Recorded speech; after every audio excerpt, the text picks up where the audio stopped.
So, as we go further into the month of September, we do have very little news on the Centenary special, which is kind of irritating. Hold your horses, the Nerdy Brit is still finding his way to give you guys Centenary content. You see, I received a lovely comment from a bloke called Adam Mars. Mars spelt with 2 R's. Sorry if I butchered your name, you are an absolutely lovely human being. And what he's done is put together a couple of comments predicting the Centenary. Now, I was thinking of maybe doing a predicting the Centenary video, but now this is that video, because I feel like we can use his blueprint, talk about his blueprint, see if there's any things I would change, see what sounds cool, see what I wouldn't really be bothered about, and also, he's done a fantastic job, and it's a really interesting way of looking at the Centenary. So, let's look at it. So he starts off with, "Hey there, Nerdy Brit. Hello.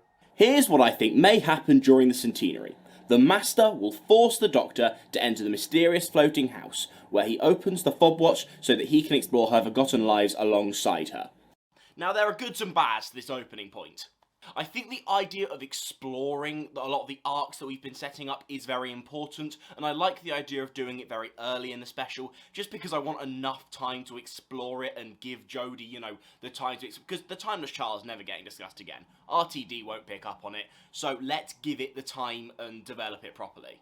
The other side, I like the Master a lot, and I hope he gets a lot of screen time and cool moments, but I would be worried about giving him another Timeless Children style exposition role like he had in that episode. Yaz will be put under some kind of mind control by the Master to help him with his plans, as a way of psychologically tormenting the Doctor.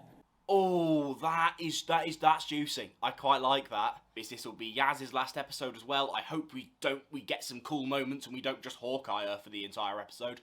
But I feel like with a lot of the Phasmin stuff that we had in the last episode, I feel like this would be an interesting way to continue to explore that arc. Bell and Carvanista will be returning with Vinder. I reckon we could see Kate Stewart call in the big guns, with Sergeant Benton making his return alongside Captain Mike Yates for more classic series comebacks. All of that sounds fantastic. Bell, Vinder and Carvanista, they're all class characters, I quite like them. But Benton and Yates coming back, I mean, that's class. If you didn't know, I don't think I really talked about it much, but I'm actually a really big, Third Doctor fan, and those types of characters, bringing them back, yes please, I will lap that up. 1st, 5th, 6th and 7th Doctors will also make an appearance to rescue their friends and future self from the Master and his army. We've been hearing a lot of rumours about past Doctors coming back. Some people have said it could be involved in the regeneration cycle, could go from 1st to 6th, 7th, and then we get David Tennant, and that's where we leave things in the 60th. I'd be surprised, because I don't think Chibnall would be that accommodating to RTD coming back in. But I think this idea would be a more organic way to have them come back. As long as they don't come in as a Deus Ex Machina save the day, I feel like it could be quite interesting. I'd like them to actually be involved in the story rather than just cameo regenerations. Eventually, Time shows up to the Doctor again and infects her with the rumoured Timefall, fulfilling the prophecy it spoke of to the Doctor, but in a shocking twist. Time also infects the Master, which triggers his next regeneration as well, and banishes him into the void, allowing the Doctor to escape. I mean, I don't know much about Time. Time is just this, character that's kind of introduced, and we'll see if anything interesting happens with the character of Time. That Master stuff, I'm not so sure I'm fond of. Like I said earlier, the weakest Sacha Dhawan, not his performance, but his Master has been, was in The Timeless Children, just because for most of that episode, he was left with just an exposition role. He didn't get to do anything cool as the Master. And the way that kind of wraps things up is basically, he has to do some exposition in this episode, and then is forced to regenerate. I think that isn't good for Sacha Dhawan's Master, because I don't think that's giving him the send-off. I hope it's not a send-off, I'd quite like to see him again, but a form of send-off I don't think he deserves. We will also see the fugitive Doctor finally being captured by Division after evading them for some time and having her memories wiped, along with every other Gallifreyan and Time Lord, and forced to regenerate into a newborn baby, the First Doctor. We're getting into a minefield here. There's a big part of me that goes, you know what, any answers we can get with the Ruth Doctor, I would love. Are we supposed to call her the Fugitive Doctor? I don't care. But not only has Chris Chibnall explained that there's probably not going to be much answers given, which, great writing. Also, I don't think it's really been addressed enough how Ruth cannot regenerate into the First Doctor. Because the whole point of the first Doctor was that he found a TARDIS. The TARDIS doesn't look like a police box in Gallifrey and stuff, and then it gets stuck as a police box. That is the TARDIS. So a pre-Hartnell Doctor cannot have a TARDIS as we know it. Obviously, we know from Fugitive of the Jadoon that Ruth has a TARDIS as we know it, and therefore she cannot be a pre-Hartnell Doctor. I know some people have talked about it. I think the coolest theory is that it's between second and third in a very interesting way that's been discussed in the fandom. If you'd like me to break that down, comment down below and I'll do a video on it because I find that theory really interesting. The Morbius Doctors will be revealed to have worked for Division before Ruth and committed some very bad acts on their orders, albeit reluctantly. Yeah, sounds sick. I think it's one of those things where I don't think Chris Chibnall was like, oh, let's make the Morbius Doctors canon, and that's why he's done this Timeless Child twist. But having that mystery that was set up so long ago, not really intending for it to be paid off, and then all this time later, we've got that link back to quite deep into the classic series, I think is class. 13 is then encouraged to keep going by her former incarnations. The past is in the past. All that matters is that they are the Doctor, here and now. Not an immortal god from another reality, but just the Doctor, the one who stops the monsters. Right, I know this video's been a bit of Timeless Child bashing because that's my opinion, and that's what I'm going to do. I think my problem with that would be if their answer to resolving the Timeless Child is, I'm the Doctor, no matter what, that's what makes me special.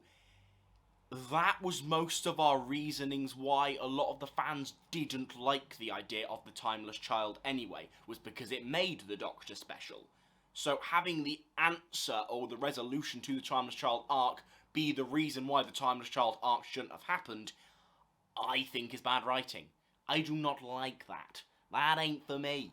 Bidding farewell to classic companions and unit folks, the Doctor drops off Yaz and Dan one last time in Sheffield, where Graham and Ryan are waiting as they heard the TARDIS materialise and know that sound any day. Sounds good. I'd love to have Graham and Ryan back. Pretty sure Graham is coming back in some capacity, and I thought we were pretty sure Ryan was not coming back due to his filming commitments for new American TV series. If that's the case, I'd probably rather, if Ryan's not in it at all, I'd rather Graham not be resorted to such a small cameo. If he can have a bigger role, I'd like Graham to have a bigger role.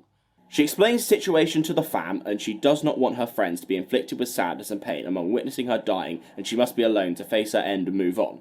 After saying goodbye to Dan, Graham and Ryan, the Doctor has a sweet few moments alone to talk to Yaz. They end up finally sharing a kiss together before parting ways for good. I find this one tough because I think elements of Thasmin have been done quite well. I'm not a fan of the Doctor getting involved in romantic relationships in general with companions. I think a lot of the River Song stuff works, but even like the Rose stuff doesn't really work for me. But I do get it means a lot to people. It's something I don't feel comfortable necessarily speaking on. Those that it means something to, that storyline, if you think, if that storyline means something to you and you think that's a good way for it to finish, let me know, because I don't think it's something that I can comment on. The Doctor tells the TARDIS to take her somewhere peaceful where she can change, and it lands on a cliff top above a river quarry. After saying her piece, 13 regenerates outside the TARDIS. Yeah, sounds good. I don't really mind a calm regeneration. I think some of the Capaldi regeneration was a little bit much for me, so I don't mind a little toned back one.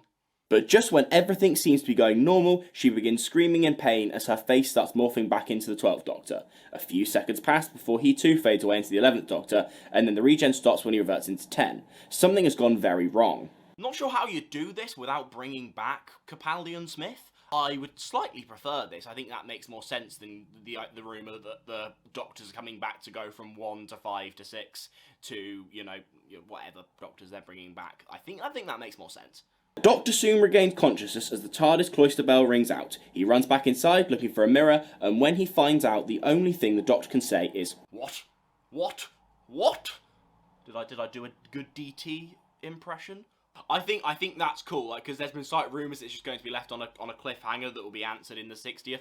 I hope they've managed to go back and reinsert a scene, and I hope Because we know Russell's seen it, and that might imply he's got something vaguely to do with it, at least in terms of putting a scene at the end. I really hope they've managed to do that. All the other showrunner changeovers have managed to do it smoothly enough where they have a regeneration scene, and I want that to continue. So thank you a lot, Adam. That was really good. Thank you, mate. I think we agreed on some stuff, we disagreed on some stuff. I think that's really cool. But the big thing is, what do you guys want from the Centenary? Because I know there's going to be a lot of different opinions. People who are really into 13, people who are really into the Timeless Child. There'll be some people who just hate it all, and in that case, comment what you want.